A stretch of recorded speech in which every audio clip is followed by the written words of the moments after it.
Dans le numéro ici, ce qu'on vous demande, c'est de trouver 45% d'un nombre, mais vous ne connaissez pas ce nombre-là. La seule chose que vous savez, c'est que 20% du nombre, c'est 80. Ça veut dire que 80, ce n'est pas la totalité du nombre initial, c'est seulement 20% du nombre initial.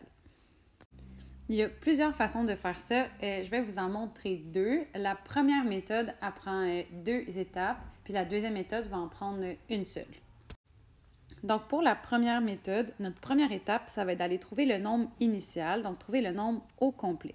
Pour faire ça, il y a plusieurs façons de faire, mais je vais vous en montrer deux. Donc, la première, c'est de dire que tu sais que 20% d'un certain nombre, tu ne sais pas c'est quoi, c'est 80. Donc là, tu peux aller isoler ton x puis trouver c'est quoi le nombre initial. Ou tu peux utiliser la proportion en disant que 80, ça représente 20% d'un nombre, mais toi, ce que tu cherches, c'est le 100% du nombre.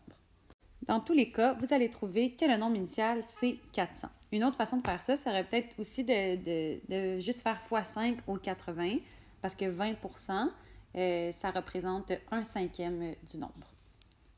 Maintenant, votre deuxième étape, ça va être d'aller trouver 45% de 400. Donc, pour ça, vous pouvez faire ça comme ça. Donc, 45% de 400, c'est 0,45 fois 400. Comme ça, vous allez trouver votre résultat.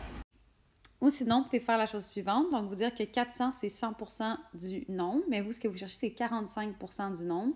Et à ce moment-là, vous pouvez utiliser le fait que dans une proportion, le produit des extrêmes est égal au produit des moyens pour trouver votre résultat. Maintenant, je vais vous montrer une technique pour faire ce numéro-là en une seule étape. En fait, c'est de vous dire que vous savez que 80, ça représente 20% d'un nombre. Mais vous, ce que vous cherchez, c'est 45% de ce nombre-là. Donc, vous pouvez juste utiliser le fait que dans une proportion, le produit des extrêmes est égal au produit des moyens. Puis ainsi, vous allez pouvoir trouver le nombre manquant qui est ici. Bien entendu, ça va donner un petit peu plus que 2 fois le nombre parce que 45%, c'est un petit peu plus que 2 fois 20%.